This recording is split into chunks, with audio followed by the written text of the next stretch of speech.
Hello ladies and gentlemen, and welcome to another video from me, Titan Ted, on the Angry Addict show, where I talk about anything regarding football that I can gather enough information on to have at least something of a relevant conversation about, or at least something substantial enough to account for making a video about it. And today I'd like to just quickly posit my thoughts and sort of musings on an issue that's come up in the news today of current Manchester United captain and current English national football team all-time top goal scorer Wayne Rooney. Now, as it appears, Wayne Rooney was recently at a wedding. He got into some rather rowdy behaviour, had a few drinks. As far as I'm aware, he didn't do anything severe. All he did was just have a few drinks and just act like a bit of a lad, so to speak, like many men do at weddings. And to be fair, I don't think there's anything really wrong with this myself. Some people might argue that there is, some responsibility to be had, what with the position of power that he's in and the position of sort of open responsibility that he's got, being one of the standout players in the current England national squad and also being, of course, Manchester United's captain. But realistically, I think that what people are missing out on is that this is just normal human behaviour, really. At least in England, in this culture, this is just normal behaviour at a wedding. I mean, are you really going to go against a man's natural inclination and common human nature in his society on what he wants to do at the wedding of a friend or a close relative?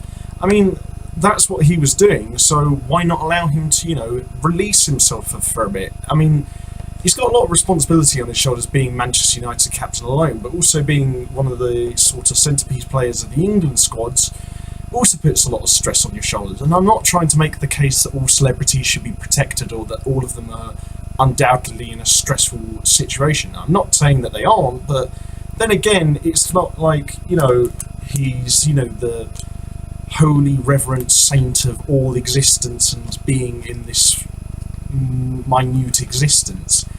He's just a man at the end of the day, and so realistically, after he's had a hard couple of weeks of working, inspiring his teammates and workmates, why shouldn't he be allowed to have a moment of cathartic and release and be allowed to celebrate a great and happy occasion with friends and family?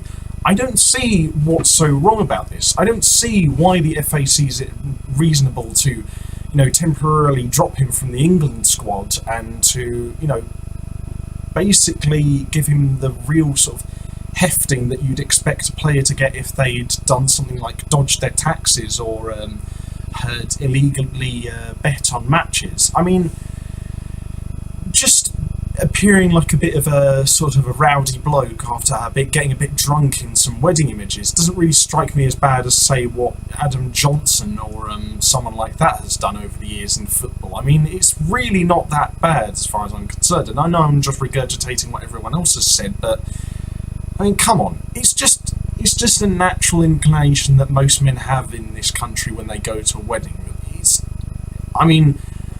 I got slightly drunk at my brother's wedding last year, and I don't think... Well, in fact, I think most, if not all people there were drunk, if I'm going to be perfectly honest, especially my brother and his missus. I mean, it's just common human nature and natural inclination in this society to get a bit merry or have a good old rowdy time at a wedding. So I don't really see the problem with this. I mean, this harkens back to something I think my dad said to me a while back, that football doesn't necessarily have the same fire and heart to it in the modern game. Not just simply down to the fact that you could argue that there's maybe a little bit too much mollycoddling and milk sods in the game on the pitch today, but also on account of the fact that there's too much, or at least a kind of excessive amount of moderation and monitoring, I guess you could say, of the private behaviour and personal dealings of footballers playing for their football clubs and national teams. I mean, if a footballer makes a controversial tweet or does something a bit silly in a photo or a video, you of course, want to talk to them about it, but I don't think there's really any necessary need to do something like, say, fine them or drop them from the squad of their national country of origin. I mean, unless they've done something, again, really bad, like dodge taxes, bet on their own matches, or, have fucking raped someone, then I don't really see the need to, give someone like, say, Wayne Rooney the punishment that he's been meted out. Because, like my dad said, there's not really enough fire and heart in football these days, and I think a part of that, and I think my dad's even said this to me a couple of times, is the off-pitch sort of mollycoddling of players off the field.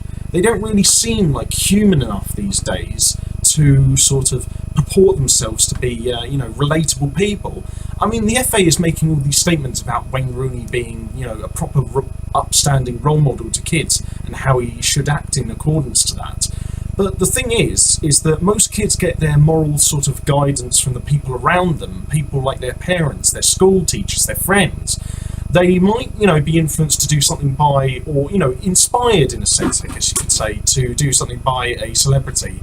I, for myself, was always inspired to be a centre-back whenever I've played football by people such as Sol Campbell, Richard Rufus and, Rio Ferdinand.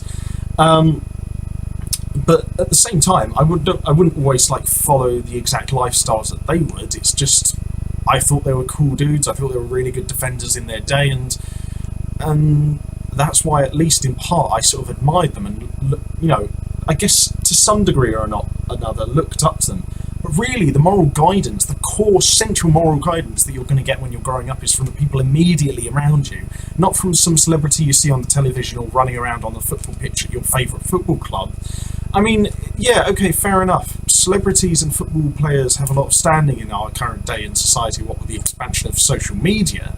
But, I mean, you can't really make the argument that Wayne Rooney's going to influence some kids to go out to a wedding and get hammered up. And to be fair, most young lads are going to end up doing that anyway, and eventually at some point in their future in this country. It's just what this country is like. It's not, it's not inherently bad. Just educate your kids on the dangers of drinking and don't, throw a massive hissy fit. Just make sure they know what they're doing, make sure they know what the dangers of what they're doing is, and make sure they're wise enough to approach life with a reasonable amount of, respect, reason, and logic. So long as you do that, they should be fine. I mean, everyone makes mistakes, so just leave them up to their own devices when that comes to it, and help them to learn from their mistakes.